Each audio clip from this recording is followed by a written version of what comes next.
Hi guys, nagluluto naman ako ngayon ng biko. Ayan, kumukulo na ang purong gata. 8 nyug to. Purong gata yan. Ayan, kumukulo na siya. Ang gawin natin dito, ang kalalabasan nito ay magiging coconut oil. Tapos saka natin ihulog tong malagkit. Itong malagkit, 1 kilot kalahati. Ang pinansabaw ko rito ay pangalawang gata. Tapos sinagyan ko lang siya ng McCormick food coloring. Hintayin natin itong mag-coconut oil.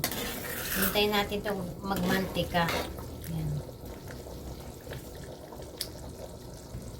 Ito yung nilagay kong food coloring dito sa malagkit. Yan.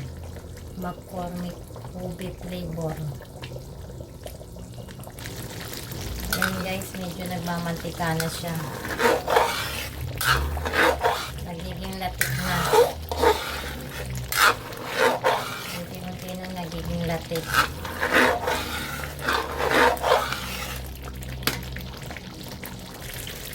Ayan, medyo nalinikit na. Naglalangis na siya. Lumalabas na yung langis. Namumuo na rin yung latik.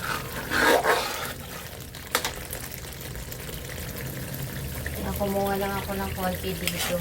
Ito gagawin kong latte pan toppings. Pwede na itong lagyan ng asukan. Wash lang ang binili ko para hindi masyadong matamis. Talagyan natin ang 1 kilong asukan. Ay, half lang po na half. Half na asukan lang po.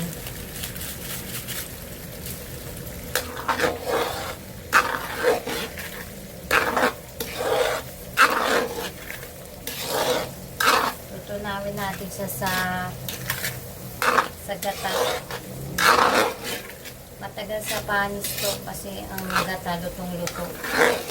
Siguro abutin to ng 4 to 5 days kung gagawin natin ube biko. Lalagyan ko siya ng half tablespoon na asin para tanggal umay. Nakakatanggal ng umay yung asin.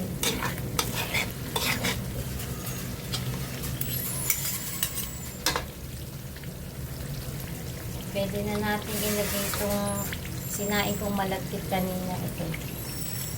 Pwede na ito daw na yung asukat. Pwede na ilagay itong malagkit.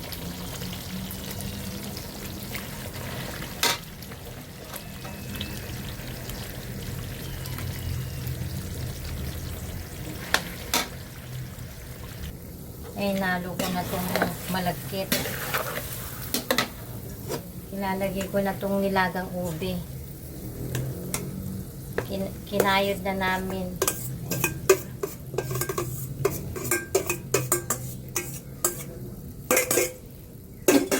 Yan, i-mix lang natin. Mix lang.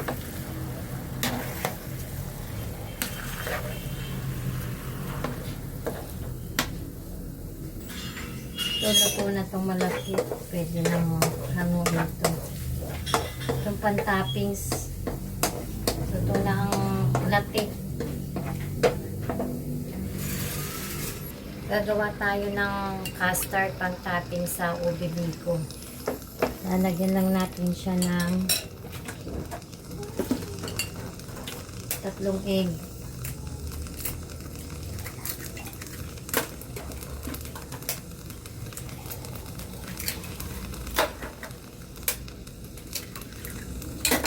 Bibit lang natin.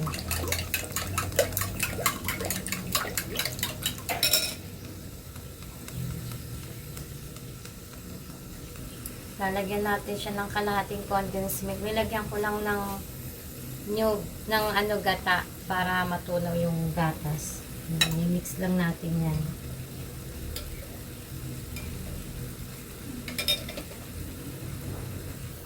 Lalagyan ko lang siya ng 1/4 cup all-purpose flour. Yan, all-purpose flour. I-mix lang natin, tutunawin. Ayun, luto na to. Makunat ng haluin.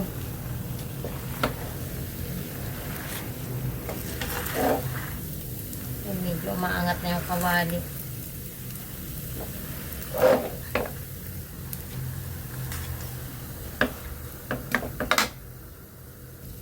Sasali na sa bilaot to. Pwede na to. Tapos ito, nilagyan ko ng langis ng nyug. Yung ginawang latte kanina. Pinahirang ko para hindi dumikit. Ito, finished product na to. Ube biko. Ang ganda ng pagkakaluto ng latte. Tamang-tama lang.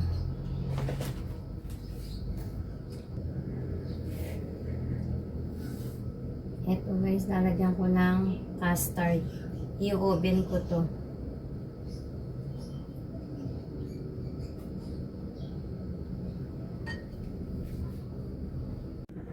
Ayan na ang ube biko. Nakagawa kami ng isang bilao at saka 3 llanera. Nasunog pa yung isa. Etong 3 to, in-oven yan 3. Ito ano lang ube biko na may latik, toppings latik.